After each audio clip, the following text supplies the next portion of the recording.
Okay, magandang araw po sa inyong lahat. Ako po si June and welcome sa panibagong episode ng ating vlog. Nandito po tayo ngayon sa tabi ng kalsada. At dalawa po ang ating pag-uusapan. Ito pong si Vice President Sara Duterte ay tinapos na. Once and for all, tapusin na po natin itong issue ng confidential fund na ang issue po ay ang inire-raise nila ay yung hindi raw makasagot si BP Sara pagdating sa confidential fund. That's not true, sabi ni BP Sara.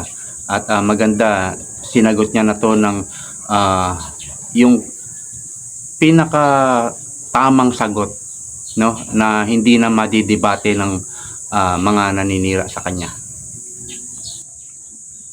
At itong number 2, ito pong ICC Head Prosecutor si Karim Khan ay pansamantalang nagbitiw daw sa kanyang pwesto bilang prosecutor sa ICC laban po dito po sa kaso ni FPRRD.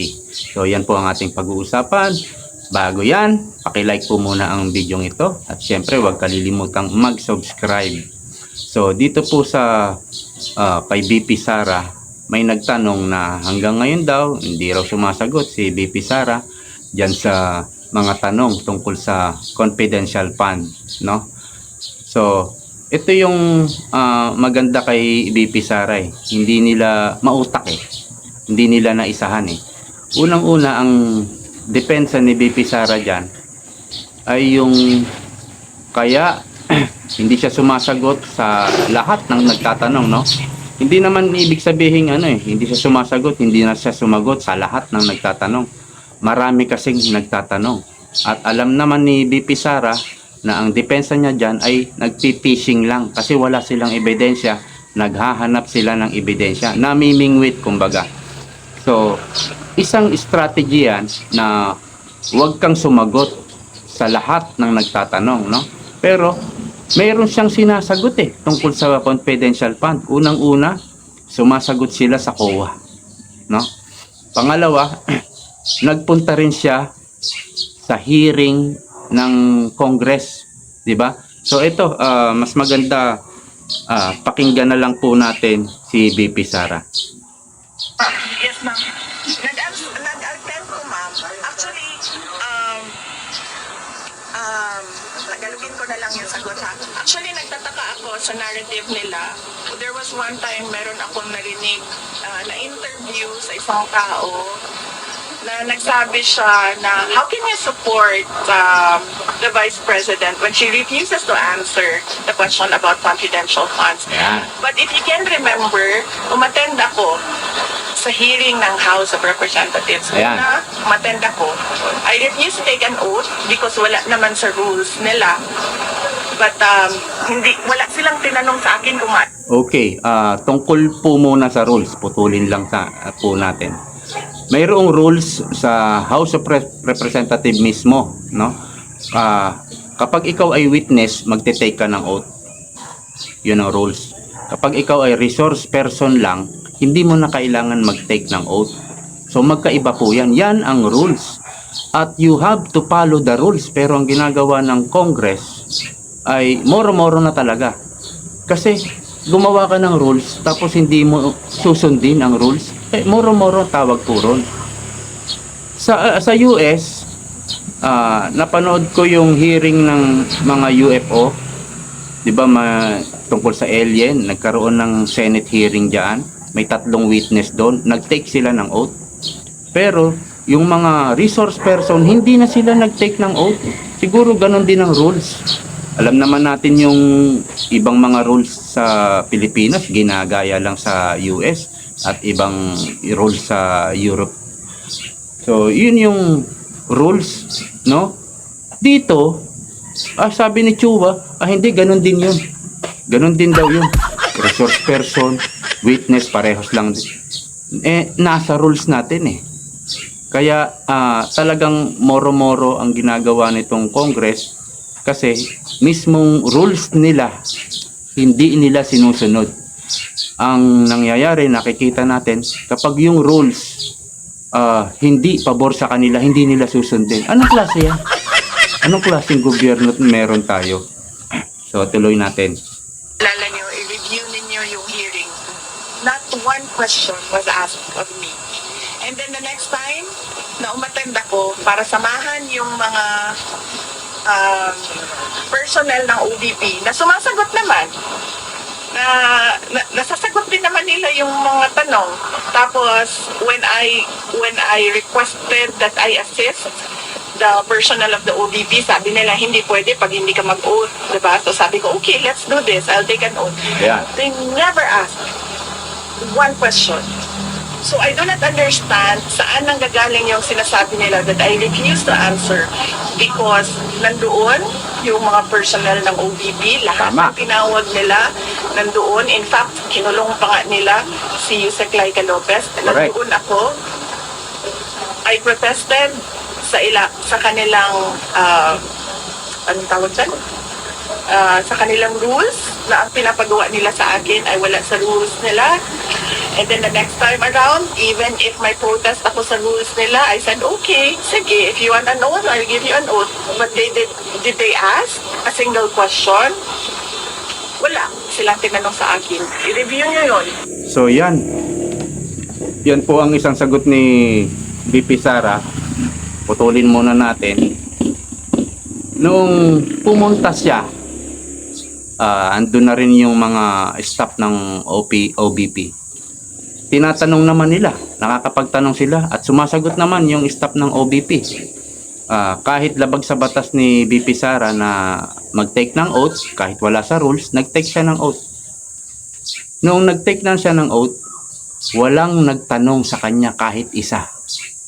So, papaano mo paniniwalaan itong paninira nila na si BP Sara daw hindi sumasagot ng tanong, hindi sinasagot itong confidential fund?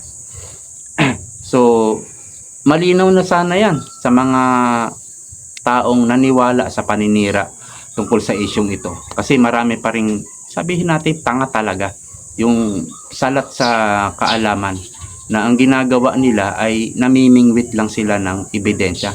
Hanggang ngayon, wala silang ebidensya. Now, si BP Sara na impeach na ngayon. Tama? No. Kung sakali ba na nagpadala si BP Sara, oy, sa mga pagbubus kanila, hindi ka sumasagot sa confidential fund, may tinatago ka o ganyan. Kung sakaling sumagot si BP Sara, lahat ng media, lahat ng makasalubong niya tatanong, o sige, sagot. Pumunta siya ng hearing, sige, nakipag-argumento, o tanong, sagot. At the end of the day, i-impeach nila sa pamamagitan lang ng pirma. Tama? Pirma lang po na impeach na si BP Sara. Ito ba'y dumaan sa Committee of Justice Committee ng Congress? Naglatag ba rin sila ng ebidensya? Nakapag mayroon bang ginawa ang depensa ni BP Sara? Nakapag-present din ba sila ng tamang ebidensya? Wala eh. Wala pong ganun na nangyari. Na-impeach si BP Sara sa pirma lang. So kahit sumagot siya sa mga hearing, hindi rin po tinalakay sa Committee on Justice. Na-impeach pa rin siya ng walang tanong, walang argumento. Hindi po ba? So useless yung sinasabi nila na hindi ka kasi sumasagot. Paninira po kasi yun. At kapag kumagat ka ron sa parang binubuli ka, no? Sumagot ka na. At kumagat ka ron, pwede silang makatsamba sa hearing nila. Pwede silang makatsamba, makatisod ng ebidensya. Yun ang gusto nila. Kasi nga wala silang ebidensya. Hanggang ngayon, wala po silang ebidensya. Tuloy na natin. Wala. So, hindi sa ayaw ko sumagot. Wala silang tanong during the hearings. Ayun. And they met a dead end doon sa hearings nila na nag-decide na lang sila, okay, i-impeach na lang natin ito siya without any evidence at all of wrongdoing. Because nasa Commission on Audit ang lahat ng papers ng confidential funds. So, it's not true na ayaw ko sumagot. Wala silang tanong. Kaya nga, di ba? Kaya nga sinasabi nila, mag-impeachment na lang tayo para masagot niya. And that is wrong. Di ba? Bakit ka naman Okay, putulin ko uli. Mali po talaga yon, sabi nga ni BP Sara, that is wrong. No? Kaya mo i-impeach yung Vice President dahil gusto mo lang sumagot? Hindi tama yun. Kaya ka nagkakaso sa korte. Kaya ka nagdidemanda sa korte, kaya ka nag-i-impeach ng isang opisyal ng gobyerno dahil mayroon ka nang natuklasan, no? At mayroon ka nang hawak na matibay, mabigat na ebidensya. Mayroon na. No? Ang ginagawa nila, sabi nila, daanin na lang natin sa impeachment para sumagot talaga si BP Sara. Kahit wala kang akusasyon, kahit yung akusasyon mo na yung 125 confidential fund ay nagamit lang sa 11 days. Yun yung narrative nila, yun yung panlilin lang nila sa inyo, no? 125 million. Ang DPWH nga gumagastos ng 20 billion sa isang araw. Pag pirma, ilalabas na ng Land Bank, and then meron na kasing paglalagayan yan eh. Kaya isang araw nakakapag gumagastos ang gobyerno ng 20 billion sa isang departamento lang yan. Si BP Sara, sabi niya sa DepEd, gumagastos sila, naglalabas sila ng pera ng 1 billion sa isang araw. A series of paglabas ng pera, halimbawa 300,000, 200,000, and then 500,000, 500,000. O tama. So 1 million 'yon, no? Sa isang araw lang 'yon. Gumastos ang DepEd. Hindi yan bago, gumagastos talaga ng malaki ang gobyerno. So kung ang narrative nila, ang panlilin lang nila ay gumastos ng 125 million si BP Sara for 11 days, hindi po yan nakakapagtaka. Normal lang, hinahaluan lang po nila ng drama. Kaya dapat itong usapin na to, tapusin na natin at hintayin na lang natin ang impeachment sa Senado. Ang bola po ngayon wala na sa Kongreso, nasa Senado na, pero meron pong bagong natuklasan si BP Sara na nagsasagawa na naman sila ng hearing, no? Pero this time hindi na sa House of Representatives, sa ibang sangay ng gobyerno. Hindi na sinabi ni BP Sara, pero yan na naman ang gagawin nila, no? Na-impeach na nila si BP Sara sa Congress, kaya siguro hindi na sila sa Congress maghihiring-hiring. Hindi lang nasabi ni BP Sara kung anong institusyon ng gobyerno, magsasagawa na naman sila for 2028. Ito po, pakinggan nyo. impeachment just to fish for wrongdoing? In fact, meron pa silang ginagawa ngayon kasi they counter the dead end doon sa committee hearings nila sa Congress. Meron silang binuksan na inquiry na naman ngayon na pinapatawag nila, hindi ang House of Representatives, ibang government agency na gusto nila kausapin ang personnel ng Office of the Vice President. Na sabi ko, once you send that letter of invitation, we will say no. Because number one, that fund is not the fund of your agency, it's the fund of the Office of the Vice President. And correct. All the documents were submitted to the Commission on Audit. Who is the correct agency to question the use of funds of all government offices. Hindi na sila mahuman because this is about the 2028 election. Ayun. It's not about ICC, it's not about the impeachment, it's not about confidential funds, it's about the 2028 elections. The impeachment is a glorified disqualification case against me. Kasi hindi din naman nila ako tinanong, tatakbo ka ba talaga ng president o hindi? Kasi hindi din naman ako makasagot. Ano pa naman ako makasagot? December of 2026. So by that time, siguro naisip nila, too late na yan. Hindi na namin kakayanin na manalo or ano. Hindi ko alam kung anong iniisip nila. I really do not know. These individuals are are desperate. Desperate for, as I said, cash, cocaine, and champagne. Ayun! So, kilala nyo naman siguro yung cocaine. Kilala nyo rin siguro yung champagne. Cash, cocaine, and champagne. Yung cash, kilala nyo na ba? O baka hindi pa, no? Yung cash po, yun yung dambuhalang buhaya sa kamara. Cash, cocaine, champagne. Ay desperado na raw sila, sabi ni BP Sara. So, once and for all, yung paninira nila, mga style ng ano yan, komunista. At yung ginagawa ngayon nila kay BP Sara na binibinay nila, ginawa na nila yan kay Binay. Ang gumawa niyan, mga dilawan para kay Marojas, pero ang nanalo si Duterte. At ginagawa na naman ngayon nila kay BP Sara. So, pag-usapan na po natin itong ICC prosecutor na nagbitiw, no, dahil sa kasong sexual harassment. Itong si Karim Khan. Yung hinaras niya ay nagtatrabaho rin sa ICC, parang lawyer din o parang secretary. Hindi ko masyado na-research. Pero last year pa po 'yan. September, October or November. Ang depensa rito ni Karim Khan.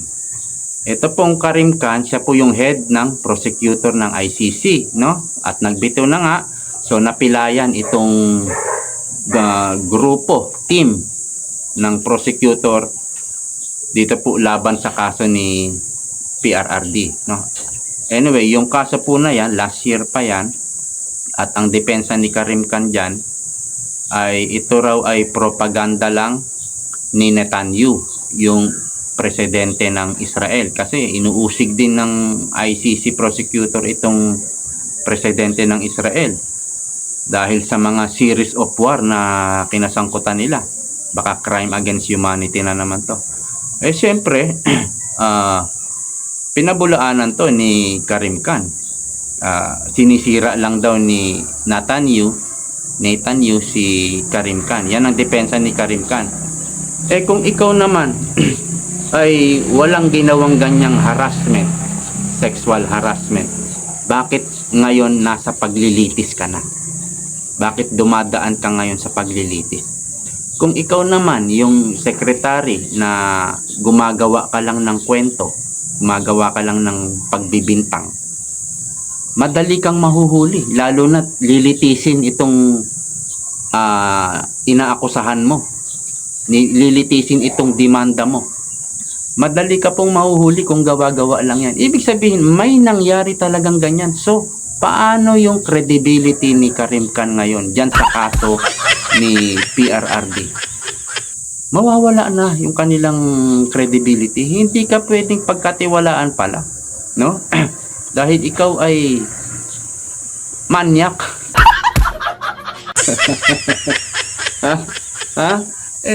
Nanghaharas ka pala ng isang babae sexually. So paano ka pagkakatiwalaan? At paano pa paniniwalaan yung mga sasabihin mo kung mayroon ka pang uusigin, no? Kagaya ni Netanyahu, inuusig nyo rin si Putin, maging si President Trump. Paano ka paniniwalaan kung manyak ka, no? Hanggang dito na lang po. Maraming salamat sa panonood. See you po next time. Bye bye.